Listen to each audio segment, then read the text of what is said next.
Welcome to Bay Area Psychology with Mary Crocker Cook.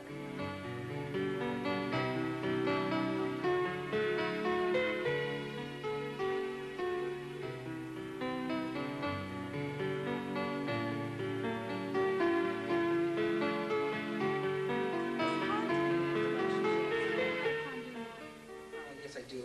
I find it very difficult because it's like coming from a large family. I've never left anything, and being involved with people all my life and never having a life of my own, and knowing that once I meet someone, it's like my compulsive behavior comes into effect, and I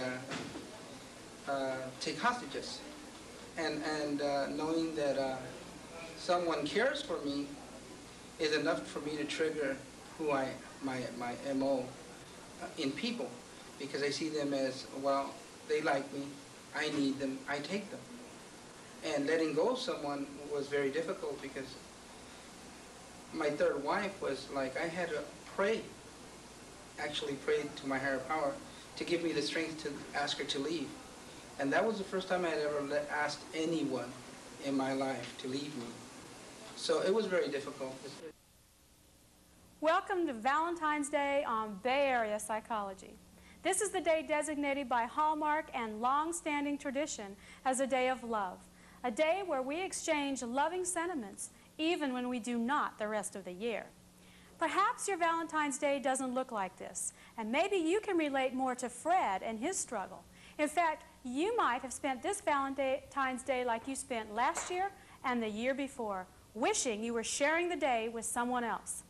And even though you told yourself that this would be the year the craziness and unhappiness would stop, you are still in the relationship tonight, and you don't know why. Tonight we're answering the question, why don't we leave when we say we will? And with us is Beth Kotkin, a marriage and family counselor with a specialty in this area. Welcome, Beth. Thank you for having me, Mary. So, Beth, why don't we just leave? Why is it so hard? Well, I think one of the main reasons it's so hard is that most of us that come from very dysfunctional backgrounds, abuse, emotional abuse, physical abuse in our history, have a hard time feeling whole and complete within ourselves. And so we often go looking for parts of ourselves in our relationships. We either want our relationships to turn us on or keep us very, very safe. And it's hard to walk away from that. Okay, so even though I may be unhappy and I'm very clear that some of my needs aren't being met, it's just to, it seems like I would be losing too much. Right. If you're losing a part of yourself, if you think that parts of yourself are being completed by another person, it's very hard to walk away from that. Okay. Yes. You've experienced this in your practice? Yes. Do people come to you for help to leave? People come to me in all stages of the issues with relationships, trying to work it out, trying to leave, trying to do better the next time around, all the different phases we work on together. Okay. So in terms of the types of people you work with and the types of people that struggle with relationships, do you see a pattern? Yes, there are several relationships that cause problems. One type of relationship that causes problems is a compulsive one, which might be called an addictive relationship in one sense. And in these kinds of relationships, people are looking for high-intensity relationships, very low on safety. It's kind of like, instant, meet across the room, the eyes lock, and you've got the man in your life for the rest of your life. Culturally, isn't that the way it's supposed to work? That's right. Some enchanted evening. Exactly. There's a lot of cultural messages that support this kind of view that, that is very unrealistic and sets us up for a lot of pain, because you really need to get to know your partner and get to know who it is you're getting involved with before you make a commitment. And a lot of people reverse that. They make the commitment, and then they try to figure out who it is they've gotten involved with. That's exactly right. So that's one type of addictive relationship. Another kind of addictive relationship is the more apathetic kind, where a person is really looking for safety. And low intensity and high safety is really what they're looking for. I have some cues on that. Some graphics. Yes. And so this person is much more interested in not taking any risks in the relationship, not really revealing a whole lot about themselves. They create intensity usually outside of the relationship. Okay, so in fact they would be with each other. Right. which is interesting. Somebody high intensity might be really attracted to somebody else doing the safety for them. Right. There are different kinds of personality types that can come together to create these types of relationships. A third type is when you bounce back and forth between the high-intensity relationship and the low-intensity relationship. You get very burnt out on a high-intensity relationship, and you say, next time, I'm going to try to do this differently, and then you go to the other extreme. Or even within a relationship, you can go through these different cycles. I've actually had clients come in and say that one of the things they wanted to do in therapy was to basically rationalize their choice of partner, because they have been burned in the past, and even though this is somebody they don't feel particularly drawn to and they don't feel any sense of passion about, they feel like that's probably a good thing, because all of their experiences with traditional passionate love have been so disastrous. That's right. So they come in and they're kind of flat, and they're feeling like that they need to make that okay. Yes, I think a lot of times people give up. And that's what leads to that kind of decision. They either stop trying to be in relationships, or they settle for something that really isn't meeting their needs because they don't believe they can learn how to get their needs met. And I think therapy can be really helpful, and other kinds of information like self-help support groups and books can be really helpful to teach you the skills that you need to start getting your needs met. You don't have to settle for a low-intensity, low-passion relationship. There is a middle ground there. Yeah. So in terms of meeting our needs, how realistic is it for us to expect that someone else is going to meet our needs? Right. That's the whole idea of getting some help with this, is to begin to, untie those threads of what's realistic and what's not realistic in terms of getting our needs met. And oftentimes we have unrealistic expectations of our partner, and oftentimes we don't have enough expectations of our partner. And so I think you really need someone objective to help you sort that out. Okay. Yeah. Yeah, I mean, that's a key word, objectivity. I think Right.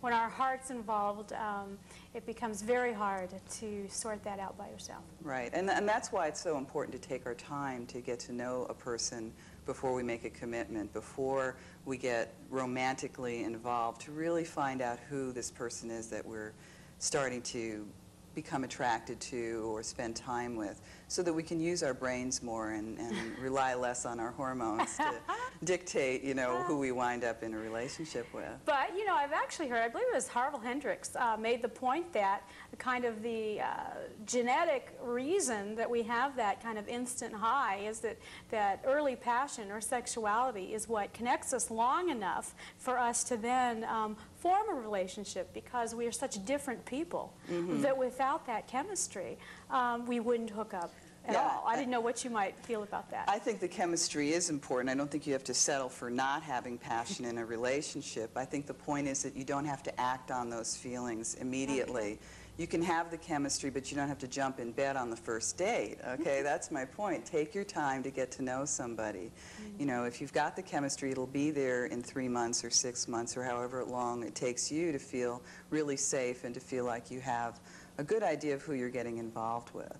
And part of that comes to, what we're offering in return. If I don't feel I have anything to offer, Right. except sexuality, I'm obviously going to want to play my trump card Right. at the very beginning. So that's where the key of working on yourself is so important, so that you can work on your shame issues and your self-esteem issues and really feel like you have something of value to offer besides just maybe your body or your sexuality or your money or status.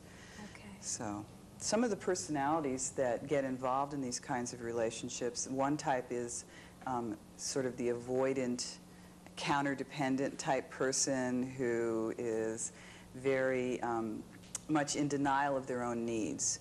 This person has typically been so smothered in their, or overprotected in their background, that they feel like relationships and connections are very painful, and they try to keep some distance between them and anybody that they get involved with. So they would literally feel like they're going to be swallowed up in a relationship. Exactly. Okay. And yet they still have very high needs for connection, because that's part of being human. Right. So they keep trying to connect, but trying to keep someone at a distance, sort of like, I love That's you, right, go away, that kind It reminds of. me of Pia Melody's term she used called the back walking Right. away person. You Right. always kind of see the back of them as they're leaving Right. you. Yeah, so the counter-dependent person is usually like the avoidance addict in the relationship. And they seek intensity usually outside the relationship through other kinds of addictions. And they have a hard time feeling accountable for their behavior. They tend to place blame elsewhere because of the high shame issues going on inside. And one of the defenses against shame is to sort of point the finger at somebody else. Absolutely. Right? Not that I would know, but yeah, Right. I've heard of this in other people. So in terms of not being accountable, my guess then is that it would be easier to change the relationship, Right. get a different partner. That's usually their than- solution. They just move from relationship to relationship or have affairs or, do other kinds of things and really blame their partner. I was involved in that kind of a relationship 6 years ago. Valentine's Day we broke up, actually. And so I have a lot of feeling for this. This is a very special holiday for me because it was sort of bittersweet because it's the last addictive relationship I was involved in, and it really spurred my own recovery in these issues. Okay, so it does get better. Oh, it does we all heard definitely that, get and better. It does get better. Absolutely. Okay. And so the other side of this is the love addict who's very dependent, needy, too needy. They're very much in touch with their shame and feel like everybody else is better than them, and they really need to connect with somebody else in order to feel good about themselves. And so when these two get together, you have trouble. Yeah. Okay? So if you get two love addicts together, you'll get a very enmeshed, compulsive relationship. And if you get two avoidance addicts together, you'll get the apathetic relationship. But if you get a love addict and an avoidance addict together, they tend to cycle through both sides of this coin. Oh, so repeatedly. Sometimes I might be the avoidant one. Right. And sometimes I might be the pursuing That's person. true. Oh, that would be kind of crazy making after a while to see yourself do both. Yes, it's Yeah. very painful, very, very painful, and a difficult situation to be caught up in. Yes. So part of what we can do when we come back from our break, we're going to take about 30 seconds, and we'll hear from some other people who have struggled with this. Great. And maybe see how they've handled it for better, for worse, and then maybe hear your thoughts on their point of view. Okay. We'll be back in just a few seconds.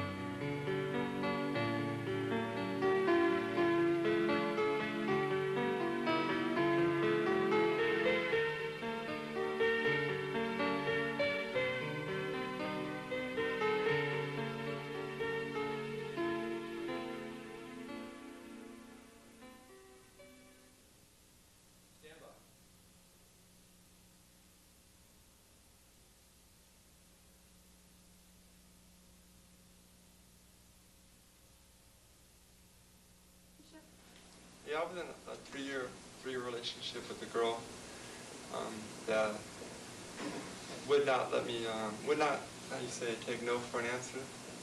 And she's one of these hard-headed women that you tell her